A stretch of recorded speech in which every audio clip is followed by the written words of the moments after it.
Okay, plain and simple, no sugarcoating it. I did not think that this would be the video for the morning of Thursday, May 4th, 2023. By the way, may the 4th be with you. I've only seen episode 4. I have not seen anything else Star Wars related. But either way, when it comes to this video, we're talking today about two things that I didn't necessarily think we would see in this playoff run, and especially the fact that these two things happened on back-to-back nights.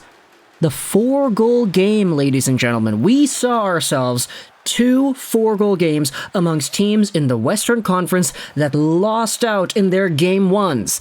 And of course, you know what I'm talking about. You saw it in the title, the thumbnail. It's everywhere. We're talking about Joe Pavelski of the Dallas Stars 2 nights ago and Leon Draisaitl of the Oilers last night.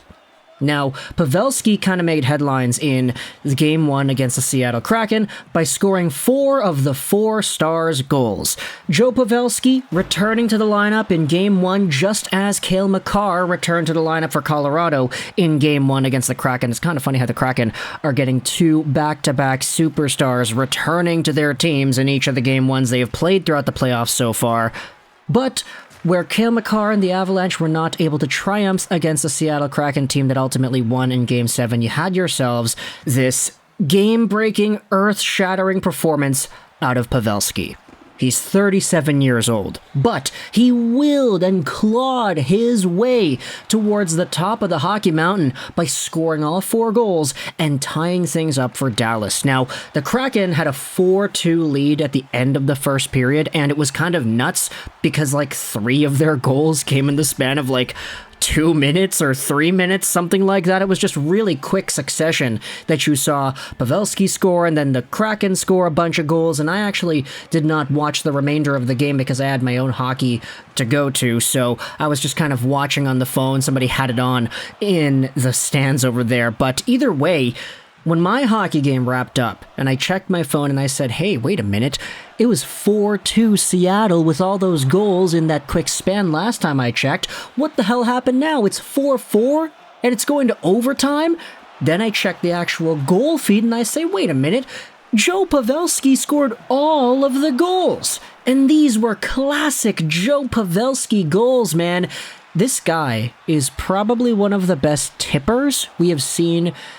I'm going to say, in my generation of hockey watching, I don't know if there's really a stat to quantify that or if anybody could really testament as to whether or not that's an accurate assessment, but I feel like for years, Joe Pavelski has had such a good ability to tip pucks on goal, even if he gets only a split second of time to adjust his stick and make the move. He is so talented at just that individual part of the game, while also being super well-rounded in all the other aspects that he's good at. And he's 37. He is an old dinosaur right here, going out there and scoring as many goals as the Stars need to tie things up against Seattle. And a 4-goal performance, I think he became the oldest player to score a 4-goal game in the playoffs.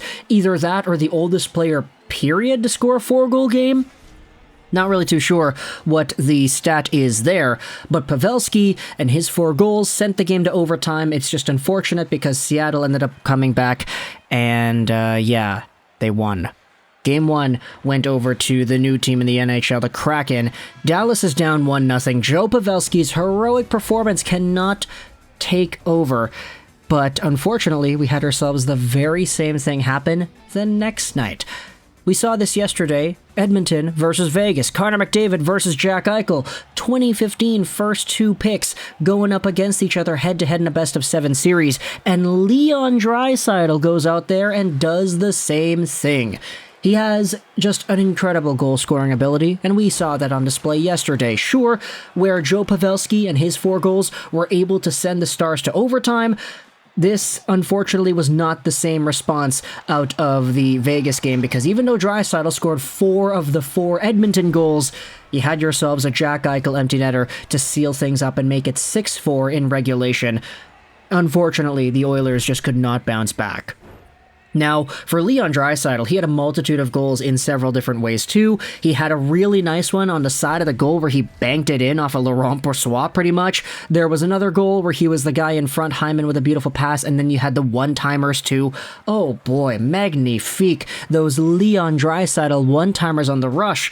Connor McDavid went out there and had himself a game with 2 assists. Evan Bouchard, multiple assists too. Everybody got multiple assists. All the guys that got an assist had 2, which is kind of funny to see. And of course, Leon Draisaitl getting 4 goals on 5 shots in this game. What's funny about how Draisaitl has been performing in this year's playoff run is that he scored a bunch of goals in the last series too against the LA Kings. Take a look at this right here. Fewest games to 10 goals in the postseason in NHL history. Leon Draisaitl ties himself up with Babe Dye, Maurice Richard, and Stephen Payne for second fewest games to 10 goals in a postseason. Only Newsy Lalonde back in 1919 had the same amount of goals in fewer games. And it's kind of crazy, dude. The guy has 11 goals already. In fact, if you want to make things even crazier, somebody pointed this out, I think it was on the broadcast, but if you look at the playoffs from last year, 2021, 2022, and you look at the total goal scorers in that year, McKinnon and Evander Kane were 1 and 2 with 13 goals each. Landeskog, Palat, Stamkos, and Hyman each had 11. So, Leon Draisaitl, in only 7 games worth of play, matched the 3rd highest goal production season out of all the players in the playoffs last year. That's kind of nuts. This guy, if you ended off the season right here, you say, okay, Leon only plays 7 games.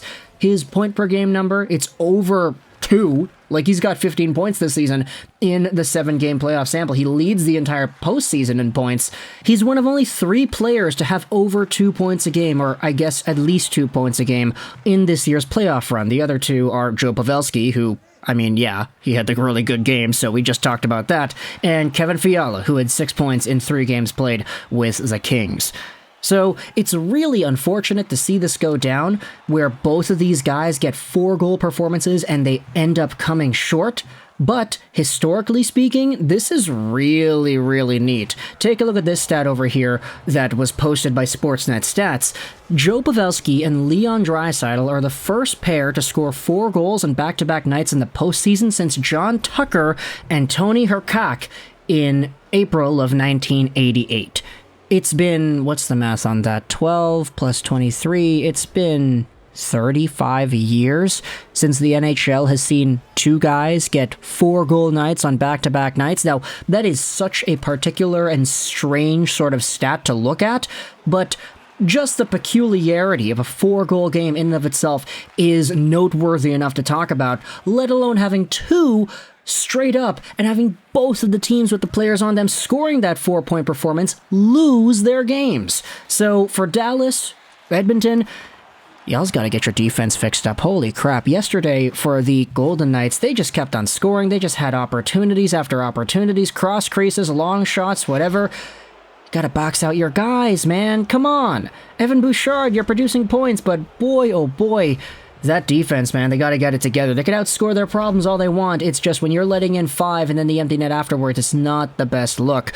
But either way, let me know your thoughts in the comment section below about the Draisaitl and Pavelski show, the 4-goal games, and how we had seen each of these take place over the past few days. Game 2 between the Stars and the Kraken should be on tonight, I'm pretty sure. Let's go ahead and Google that. Dallas Stars. Yeah. Tonight, against the Seattle Kraken at 6:30 p.m. PST. Check that out if you want to see Joe Pavelski doing his thing. Maybe he'll get 4 goals again, who really knows, but if he doesn't, then that's okay too. But thoughts in the comments either way, all your opinions about the Stars and the Oilers. I hope you enjoyed this Juraj 99, and bye.